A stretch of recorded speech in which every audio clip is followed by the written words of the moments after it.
focus on systems instead. Guys, think about how powerful that is. Forget about your goals, because I think we all come into the market with goals.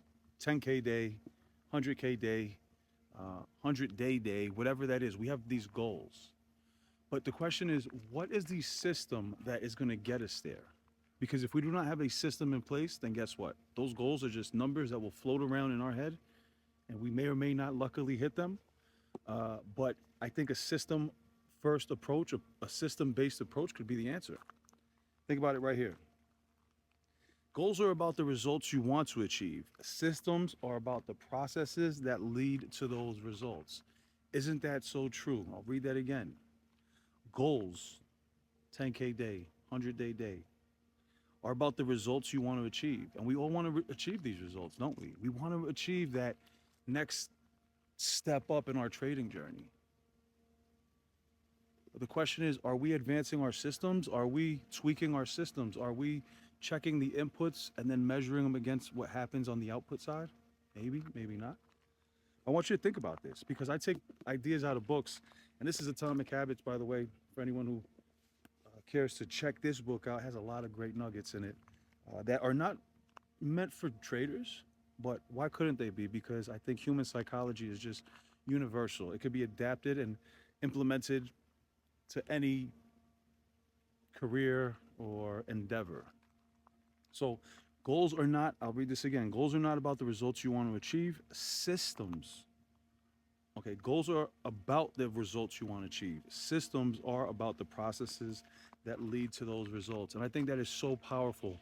So you don't need another indicator. You just need another system or a system or to tweak your system, right? To get the results you want, because I think we focus as traders a lot on the goals, right? We think about, well, okay, well, I had a $200 day. Now I want to have a $400 day. And we have this thought in our head and this ambition to just get there somehow. But the question is, have we implemented a system to get there? Have we decided that if I do this, then this should happen? Now, again, the markets are unpredictable, and there's not going to be the perfect system where you can crack the code and constantly be profitable. But at least it's something to measure your results up against. When I do this, that happens. Now, without a system, that's going to have you kind of in there topsy-turvy, right? Searching for new indicators and a Discord and this and that. But what you have to realize is that your goal, right, is something that you have already. What about your system? Is that in place? Do you have a system for securing the capital that you invest into the markets? Right? When you put a trade on, do you define what your risk is going to be? Or does it just until you finally had enough and you're like, all right, I'm going to cut my loss on this. And then maybe perhaps revenge trade, and that turns into a whole nother song and dance, right? So I think this is very powerful that comes out of this book. And I like to share information that I read from different texts that I read because I'm constantly reading. And I started saying to myself, I'm thinking about these thoughts in my head by myself, but why not share them with the world and see what other fellow traders like you have to say about it, right? Do you guys agree that goals are about the results you want to achieve, but systems are the processes that lead to those results, right? You must focus on your systems instead. As the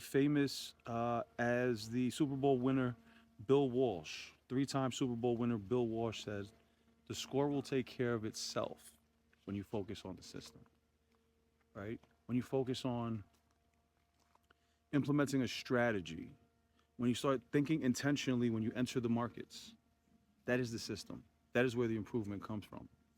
So if you're not getting the results that you've been hoping for lately, well, don't set bigger goals. Think about implementing a strategic system, flowing with the market, wanting what it wants. So, guys, that's it for this this segment. Let me know what you think of these ideas, because honestly, it's things that I think about, and I just decided to start pressing record and sharing them with you. I think it's powerful thoughts that we can find in these books that they're not titled, for day traders, but there's so much great psychological information in here that we can think about and implement into our trading. So there you have it, guys. Peace.